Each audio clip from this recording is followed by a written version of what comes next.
안녕하세요. 어제 한참 ROC 커브에 대해서 많은 토론이 있었습니다.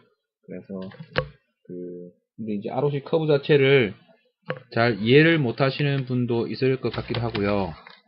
그 다음에 이제 특히나 SPSS 같은 경우에 ROC 커브에 대한 이제 기능이 별로 없어서 아주 기초적인 내용을 하려고 합니다. 그래서 뭐 고수들은 보실 필요 없는 내용이고요. 우선 이렇게 생각해 보겠습니다.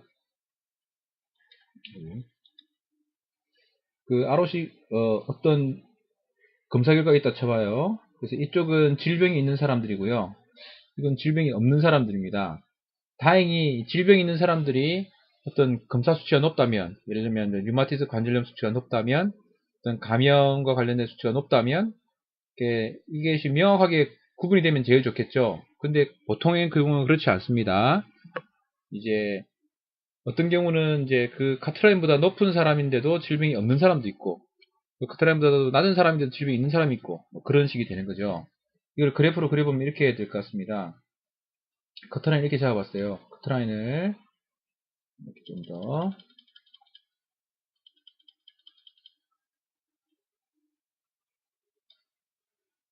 잡으면 이 159점보다 높은 사람, 이 사람들은 질병이 있으면서 검사에도 양성으로 보인, 검사에도 어떤 높은 수치를 보여서 야 높다 알 수 있는데, 이 사람들은 병이 있으면서도 검사상 음성으로 나온 거죠. 점수 작게 나온 겁니다. 요 연두색 부분은 실제로는 병이 없는데도요, 연두색이가 병이 없는데도 불구하고 검사상이 양성으로 나온 거예요. 이 사람은 검사상이 음성으로 나온 겁니다. 그래서 이 부분과 이 부분은 제대로 검사가 된 거죠. 이걸 만약 159를 기준으로 한다면. 그래서 이제 이 기준선을 자꾸 높여봅니다. 낮춰보고 이렇게 했을 때 어떤 점이 최적으로 이 이제 빨간 거와 초록색이 제일 많게 되겠느냐를 우리는 이제 알고 싶은 거예요. 이것을 이 그래프를 그려도 되겠지만 좀 일목요연하게 그리고 싶은 마음이 있습니다. 그래서 이제 만든 것이 민감도 특이도라는 개념입니다. 뭐냐면 이 전체 숫자 중에서 여기 제대로 된 민감하게 검사가 된 양성이 된 요거가 95명이에요. 저번에 개수를 세면 95명입니다. 이 아니 뭐지? 오렌지색이 있는 것이 5명입니다. 그럼 전체적으로 볼 때 그 민감도는 어떻게 되냐면요. 95, 요 계산해보면 안 되는데요. 95 더하기 5분의 95가 민감도가 되는 거예요. 그쵸? 그리고 특이도는 뭐냐면, 이 14, 93,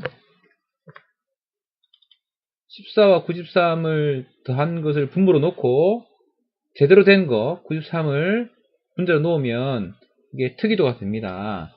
그게 요 그래프예요. 이걸 의미하는 바입니다. 이렇게 해서, 이 짝대기를, 우리 커트라인 짝대기를 자꾸 올려보면, 이 숫자가 민감도 특이도가 계속 바뀝니다. 그럴 수밖에 없겠죠. 특히 이 구간을 보면요. 민감도 부분은 바뀌지가 않아요. 왜냐? 이 걸려있는, 이 짝대기에 걸려있는 게 없기 때문이죠. 그죠? 민감도 바뀌지 않지만 특이도는 계속 바뀌죠. 그래서,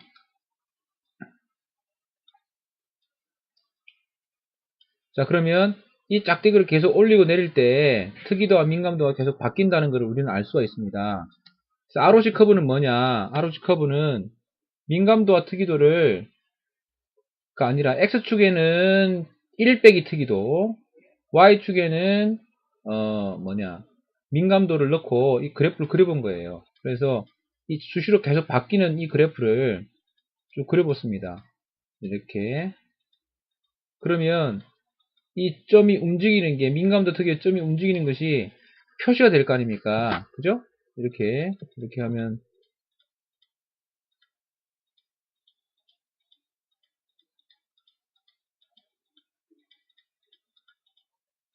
이 부분에서는 아까 이 부분 보셨죠? 이 부분에서는 민감도가 거의 바뀌지가 않아요. 그러다가 특이도만 계속 바뀌다가 어느 순간부터 쫙 바뀌겠죠. 이런 식으로 해서 우리는 ROC 커브를 그릴 수가 있습니다. 이 점들을 쭉 이은 것이 결국 ROC 커브가 되는 겁니다. 즉, 이 막대기를 옮기고 내릴 때 그려지는 그래프죠.